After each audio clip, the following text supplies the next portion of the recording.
सहनौ भुनक्तु सह वीर्यं करवावहै तेजस्विनावधीतमस्तु मा विद्विषावहै।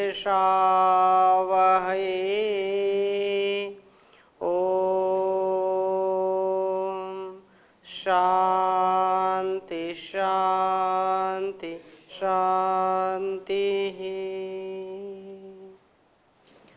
वैदिक जीवन पद्धति की इस कक्षा में आप सबका हार्दिक स्वागत है, अभिनंदन है। देव यज्ञ के प्रकरण में हम पढ़ रहे थे जल सिंचन के मंत्रों का स्वाध्याय और उनका क्या हमारे लिए संदेश है, व्यवहारिक रूप में हम उनको कैसे धारण करें। इसकी चर्चा हमने पिछली कक्षा में की थी और वहाँ जो बात कही 3 मंत्रों के साथ आदिते अनुमन्यस्व, अनुमते अनुमन्यस्व, सरस्वती अनुमन्यस्व, और फिर कहा देव सवितः प्रसूवयज्ञं प्रसूवयज्ञपतिं भगाय दिव्यो गंधर्वः केतपूः केतन्नः पुनातु वाचस्पतिर्वाचम नः स्वदतु। वह परमात्मा लोक लोकांतरों का स्वामी है, वह हमारी इंद्रियों का स्वामी है, हमारे अंदर का सामर्थ्य बढ़ाने वाला है, हमारी वाणी का स्वामी है, संसार में जितनी भी वाणियाँ हैं उन सब का स्वामी है। इसलिए वाचस्पतिर वाचस्पतिर वाचम न स्वदतु, हमारी वाणियों को भी स्वरस बनाए, उनमें नीरसता ना आए, हम जब भी बोलें तो अमृत घोलें, ऐसा भाव कहा था।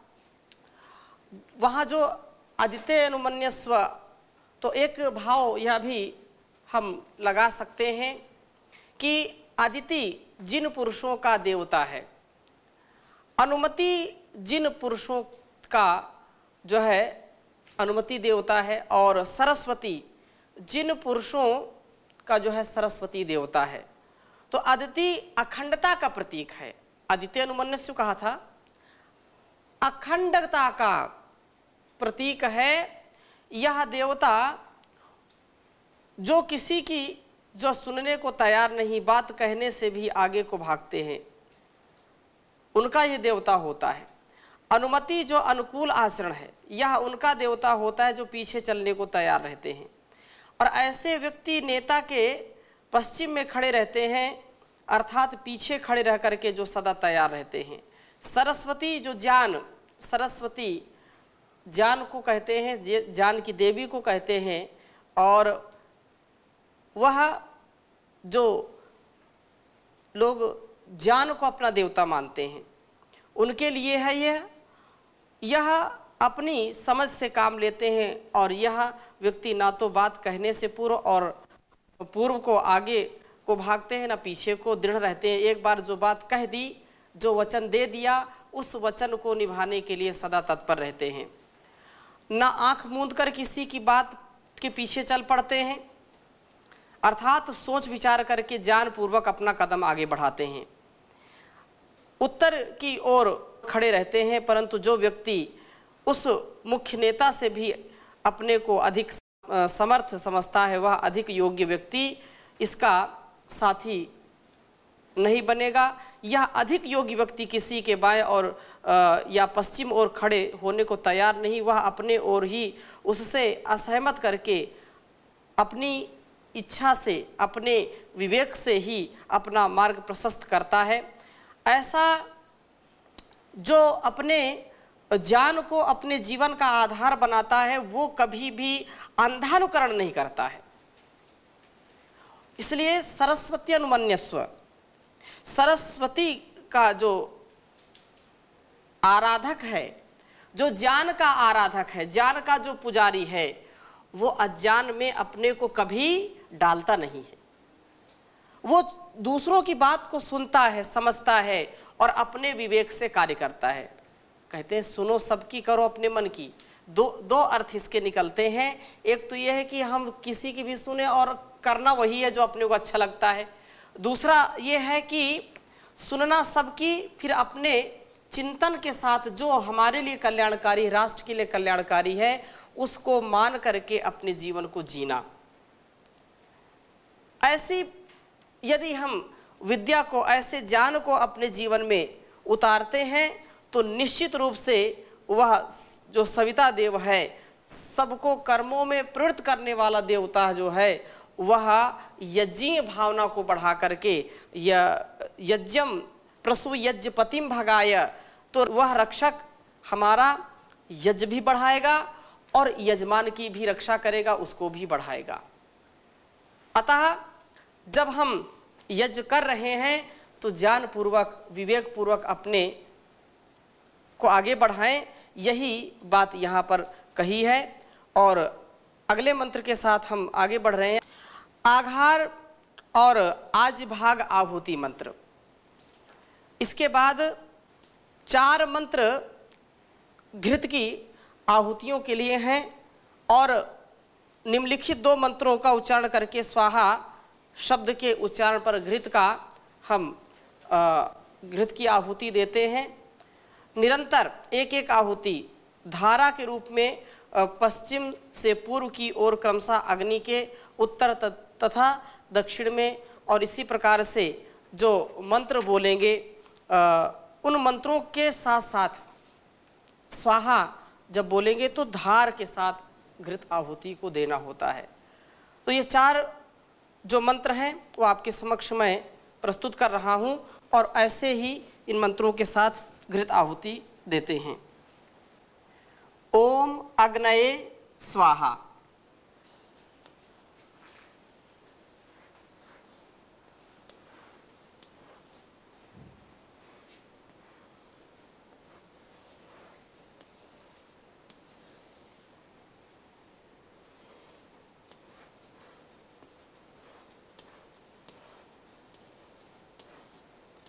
ओम अग्नये स्वाहा यह पहला, और दूसरा ओम सोमाय स्वाहा।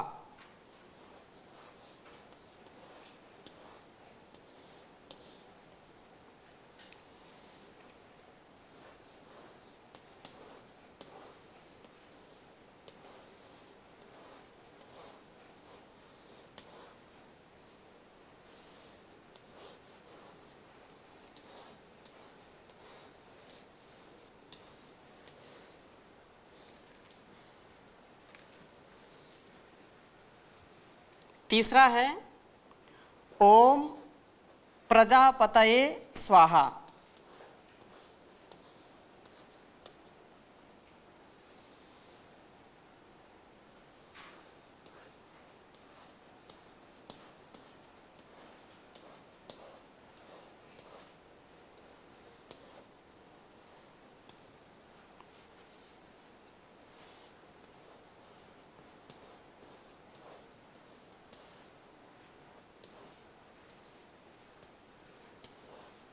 चौथा है ओम इंद्राय स्वाहा।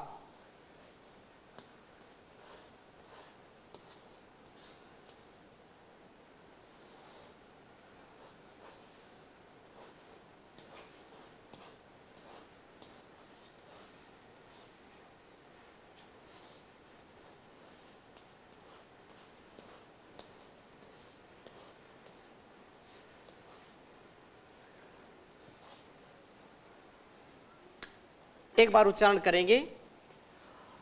ओम अग्नये स्वाहा। ओम सोमाय स्वाहा।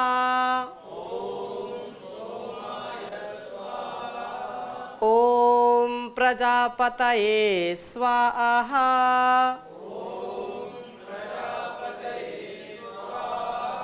ओम इंद्राय स्वाहा।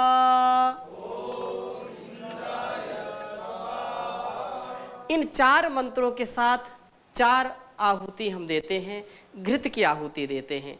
और घृत की आहुति जब हम देंगे तो सीधी आहुति देनी चाहिए और घृत का पूरी धार के साथ आहुति दें, वापस उसको नहीं लाना होता है, सीधा घृत की आहुति दें पश्चिम से पूर्व की दिशा में, पहले बाईं ओर फिर दाईं ओर, इसके बाद बीच में 2 आहुति देंगे।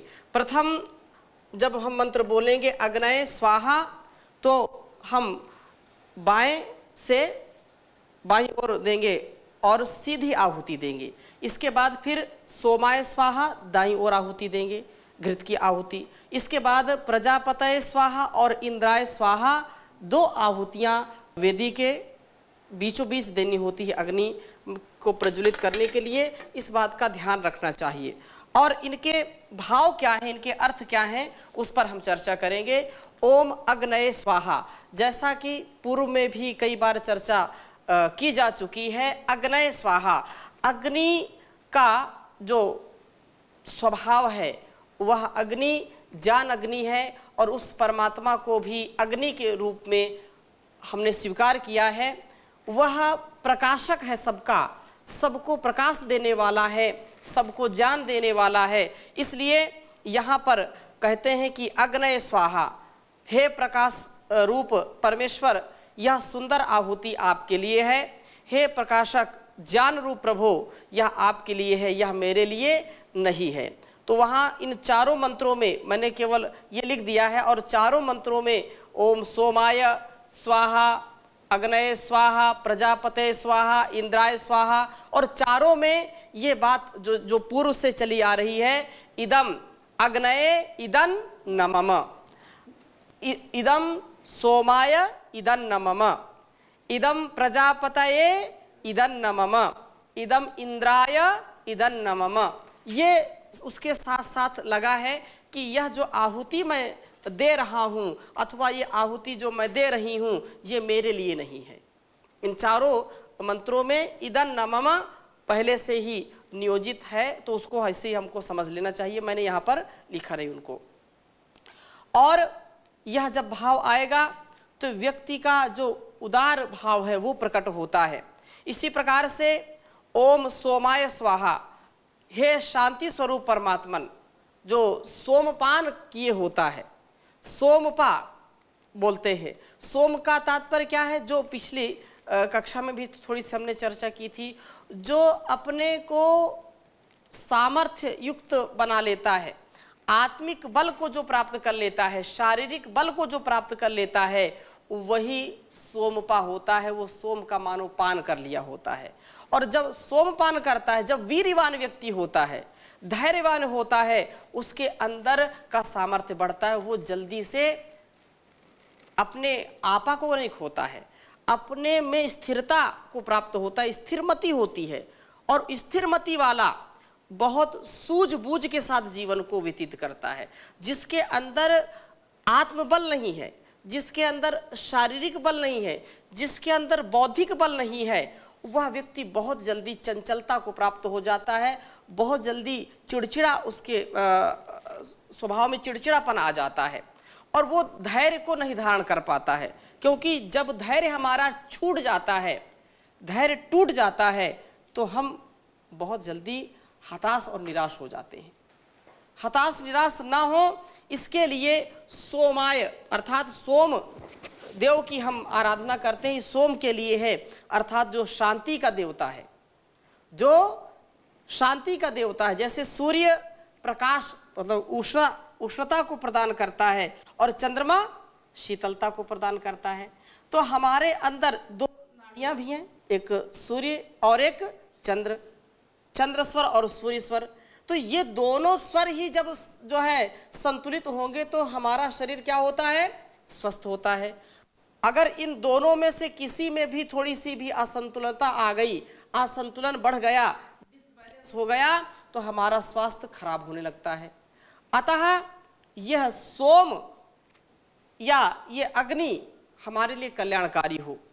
तो यह मंत्र कहा कि हे शांति स्वरूप परमात्मन, यह श्रेष्ठ आहुति आपके लिए है। हे सोम प्रभु, यह आपके लिए है, मेरे लिए नहीं है। और अगली बात क्या कही, प्रजापतये स्वाहा, कि प्रजा का जो स्वामी है, जो परमात्मा इस सारे संसार को चलाने वाला है, प्रजाओं का पिता है, परम पिता है, इसका कर्ता धर्ता हरता है, संहार करता है, जो वह जगत पिता प्रजापति जगतपति परमात्मा, यह जो है, यह हे परमात्मा, यह आहुति आपके लिए है। इदम प्रजापतये इदं नमम, प्रजापतये स्वाहा, प्रजापति के लिए स्वाहा है, उसके लिए सुंदर आहा है, ये उसके लिए सुंदर भेंट है, उसके लिए आहुति है। और हे प्रजापालक भगवान, यह आपके लिए है, इसमें मेरा कुछ भी नहीं है, यह सब कुछ आपको ही समर्पित है। और इंद्राय स्वाहा, इदम इंद्राय इदं नमम, कि यह जो आहुति है वह इंद्र के लिए है। सर्व ऐश्वर्य युक्त जो है, इदि परम ऐश्वर्य, क्या धातु है इसमें, इदि परम ऐश्वर्य, लिख लीजिए इसको, इदि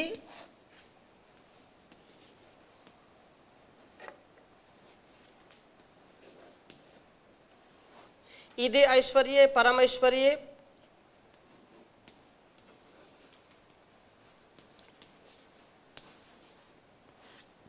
इदि परम ऐश्वर्य, तो वो परम ऐश्वर्यशाली है, अथवा इदि ऐश्वर्य जो इंद्र कहलाता है, वो संपूर्ण ऐश्वर्यों का दाता है। सारे ऐश्वर्य जो संसार में हो सकते हैं, शरीर के सुख का, आत्मा के सुख का, इस भौतिक सुख का, बौद्धिक सुख का, सारे सुखों का वो दाता है। और उसके प्रति यदि हमारा विश्वास है, उसके प्रति यदि हमारा श्रद्धा से भाव अर्पित होता है, तो वो हमको हर ऐश्वर्य से युक्त कर देता है। और बाकी यदि हमने उसका गुणगान नहीं किया, उसके प्रति अपने को समर्पित नहीं किया, तो कितना भी ऐश्वर्य हमारे पास आ जाए, उस ऐश्वर्य से हमारा कल्याण होने वाला नहीं है।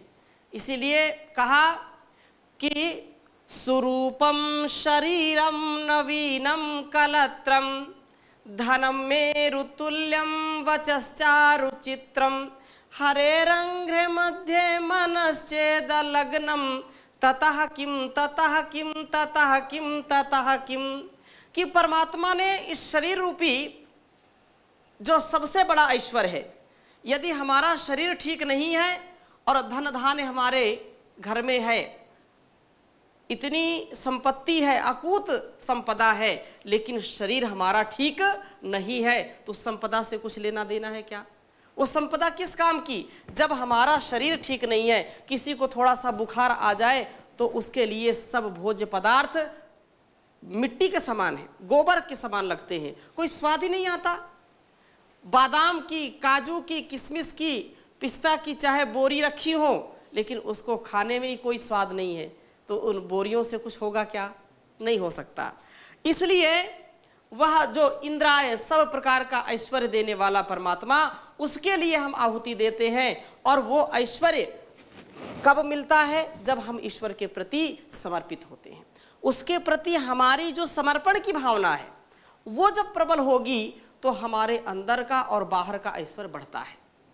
तो ये बात जो श्लोक में बोला हूं कि सुंदर शरीर मिल गया, बहुत सुंदर शरीर है, लेकिन ईश्वर का भजन उससे नहीं किया, परोपकार नहीं किया, हरि कीर्तन नहीं किया, तो इस शरीर का क्या लेना देना? शरीर तो पशुओं का भी होता है और मनुष्य का भी मिला है।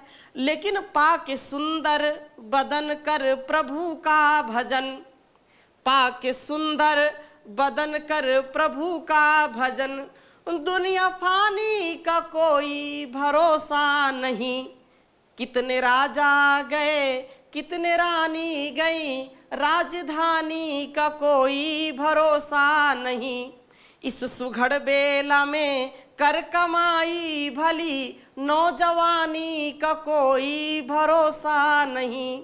तो हम सुंदर शरीर जब उससे पाते हैं, शरीर का ऐश्वर्य पा करके यदि उसके प्रति नतमस्तक नहीं है, उसके प्रति हमारी भक्ति नहीं है, उसके प्रति हमारी श्रद्धा नहीं है, तो शरीर का कोई लेना देना नहीं। शरीर मिला ना मिला बराबर है, क्योंकि जिसके लिए मिला है, साधन मिला है साध की प्राप्ति के लिए, और वो हम प्राप्त नहीं कर पा रहे, इससे तो क्या लाभ है शरीर से।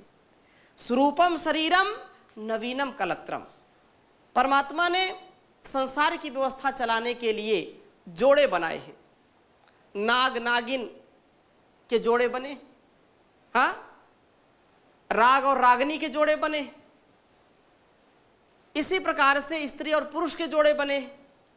तो संसार की व्यवस्था को, परिवार रूपी संस्था को चलाने के लिए सुंदर स्त्री भी मिली है, या सुंदर स्त्री को सुंदर पति मिला है, लेकिन उस पति और पत्नी के संबंध ठीक नहीं है, तो सुंदर पति हो या सुंदर पत्नी, उससे क्या लाभ। जीवन को चलाने के लिए, गृहस्थी को चलाने के लिए सब कुछ जो होना चाहिए मिला है, लेकिन जब ठीक चल नहीं पा रहे तो दुखमय जीवन होगा। स्वरूपम शरीरम नवीनम कलत्रम धनम मेरु तुल्यम। यदि धन पर्वत के समान, पर्वत की चोटी के समान धन अकूत है, कोई और छोर पता नहीं चलता है कितना धन है, कहां कहां संपत्ति फैली पड़ी है, तो भी यदि उस परमात्मा के प्रति हमारा भाव नहीं है, जिसने धन दिया है, जिसने ये तन दिया है, मन दिया है, उसके प्रति यदि हमारा अनुराग नहीं है, उसके चरणों में हमारा ध्यान नहीं है, तो धन किसी काम का नहीं है। धन धरा के बीच ही सारा धरा रह जाएगा, पशु भी बंधे रह जाएंगे जब कूच का वक्त आएगा। धनानि भूमौ पश्वश्च गोष्ठे भार्या गृह द्वारि जना शमशाने देहश्चितायाम परलोक मार्गे कर्मानुगो गच्छति जीव एका। तो जो कर्म की गति है, स्वधर्म की गति है, यदि हम इसके तथ्य को, इसके सत्य को नहीं जान पाए, धर्म के मर्म को नहीं जान पाए, अपने स्वकर्तव्य स्वकर्म को नहीं जान पाए, तो बड़ी हानि हो जाएगी। तो धनम मेरु तुल्यम वचस चारु चित्रम। बहुत अच्छी अच्छी चित्र विचित्र बातें करने के लिए जुबान मिली है। एक एक वाणी की जो शक्ति है देख सकते हैं कि एक व्यक्ति जो वाणी का धनी है, हजारों लाखों करोड़ों लोगों को अपने मुट्ठी में बांध सकता है, लेकिन वाणी यदि नहीं है तो सब कुछ होते हुए भी कुछ नहीं मिलता है। ये चार चीजें गिनाई हैं, और चार चीजों में ये चार चीजें प्राप्त किससे मिलती हैं? उस परमात्मा से, उस इंद्र से वो चीजें मिलती हैं, क्योंकि वह परम ऐश्वर्यशाली है परमात्मा, और वो सब कुछ देने वाला है। और उसके प्रति यदि हमारा अनुराग नहीं, उसके प्रति यदि हमारी कृतज्ञता का भाव नहीं, तो उस ततः किम ततः किम ततः किम ततः किम, इससे कुछ होने वाला नहीं है। इससे हमारा उद्धार नहीं होगा, ये इससे हम भवसागर पार नहीं होंगे। इसलिए यदि भवसागर पार करना है तो हमको उस परमात्मा का नाम रटना है, जपना है, तभी हमारा कल्याण हो सकता है, और कोई दूसरा उपाय नहीं है। इसलिए यहाँ कहा कि ओम इंद्राय स्वाहा, यह इंद्र के लिए है। हे परम ऐश्वर्यशाली परमात्मा, ये जो मैं आहुति दे रहा हूँ, तुम्हारे द्वारा ही प्रदान की हुई सामर्थ्य से मैं आहुति दे रहा हूँ, ये आपके लिए है, ये मेरा, मुझ में कुछ नहीं है।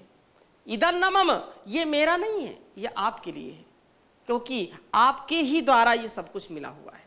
ऐसा भाव इस मंत्र में प्रकट किया गया है।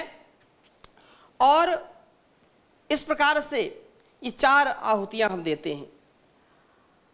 अग्नि सोम, भाव ये है कि अग्नि सोम प्रजापति और इंद्र, यह आत्मिक विकास के चार सोपान के संकेत हैं।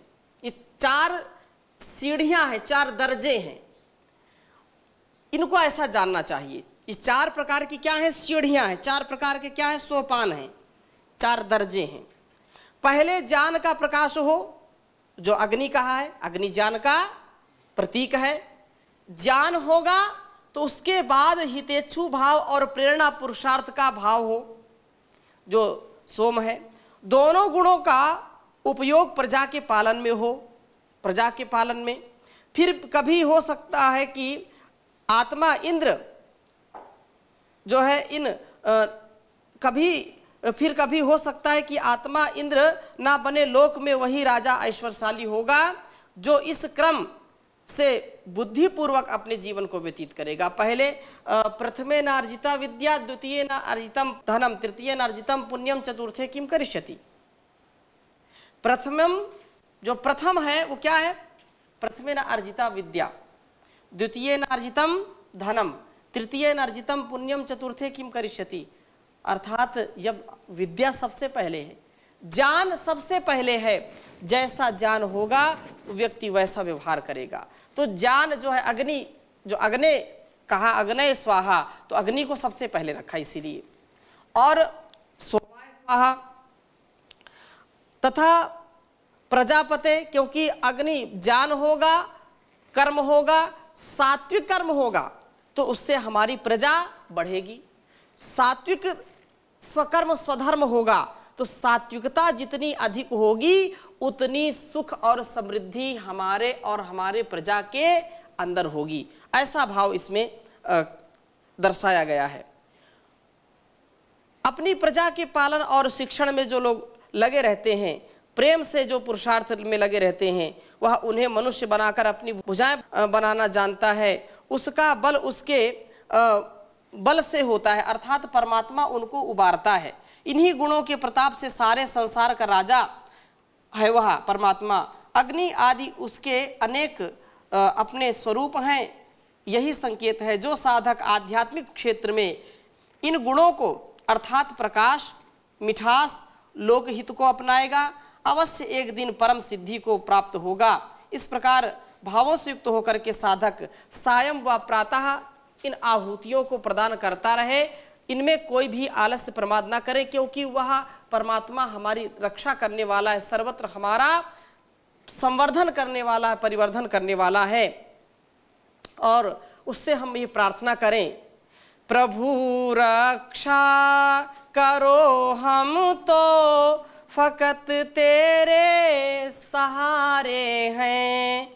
पिताजी गर बुरे भी हैं मगर आखिर तुम्हारे हैं। भुलाया आपको जब से विकट संकट उमड़ आए। घिरे अभिमान अघमद मोह से अब मन हमारे हैं। प्रभु रक्षा करो हम तो फकत तेरे सहारे हैं।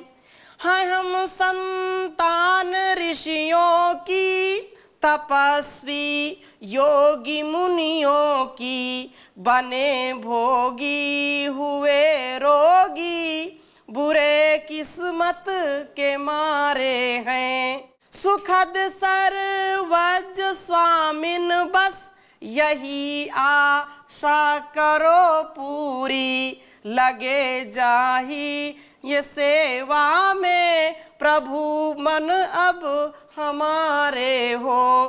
प्रभु रक्षा करो हम तो फकत तेरे सहारे हैं। तो उस परमात्मा के सहारे इस जीवन को जीना है और ये धीरे धीरे हमारी नैया पार लगाने वाला परमात्मा नैया पार लगा देगा, भव से पार कर देगा और हमारा जीवन हंसता मुस्कुराता हुआ इस संसार को भी ऐसे ही बनाएगा। तो ऐसी शुभकामनाओं के साथ आज की कक्षा को यहीं पर विराम देते हैं। शेष चर्चा अगली कक्षा में करेंगे। ओम शांति शांति शांति।